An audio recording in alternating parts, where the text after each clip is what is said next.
আসসালামু আলাইকুম। এই যে এই জায়গাটা হইল নেত্রকোনা ডিস্ট্রিক্ট পূর্বদলা থানা দলামুলগা ইউনিয়ন।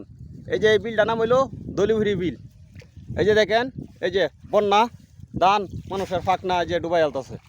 আর এই যে দেখেন কৃষকরা কত পরিশ্রম করে আছে, দেখেন পানির মধ্যে ধান কাটতেছে, বৃষ্টি হতাছে, মেঘ বৃষ্টি হতাছে, এরপরে ওই যে তারা ধান কাটতেছে।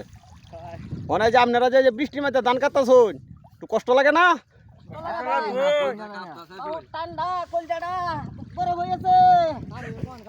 এই যে দেখেন, এই যে তারা এই যে কষ্ট করতেছে, লোকেরা বিরাট পরিশ্রম করতেছে, বিরাট পরিশ্রম করতেছে। এরপরে যে দেখেন ধানের দর নাই, কৃষকের দুঃখ হইলো আরো বড় বেশি। এই যে ধানের দর ফানা, ধানের যদি দর থাকতো, ধানের যদি দর থাকতো তৈলে যে এই কষ্টটা তো কঠিন, এটা অসুবিধা আছে না, মানুষের শরীর এই শক্তি থাকলো। মানে যে শক্তি কম, এই ধানের দর নাই। আর যেখান ঠান্ডা কাঁপতেছে বিরাট, করবো কি? এই যে 6 মাস বড়া বেড়া নিয়ে যে এই জমির মধ্যে কি কষ্ট করছি এখন তো, হ্যাঁ 6 মাস ধরিয়া এই কষ্ট করছে, এখন এই যে বন্যা নিতেছে গা ধান, কি করবো?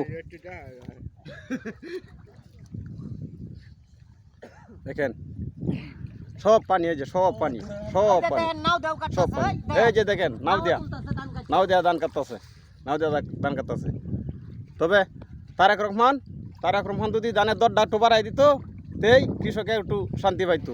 বড় দুঃখ হইলেও কৃষকের মনে এইটাই, ধানের দর নাই, এটা লাগিয়ে আরো বড় দুঃখ।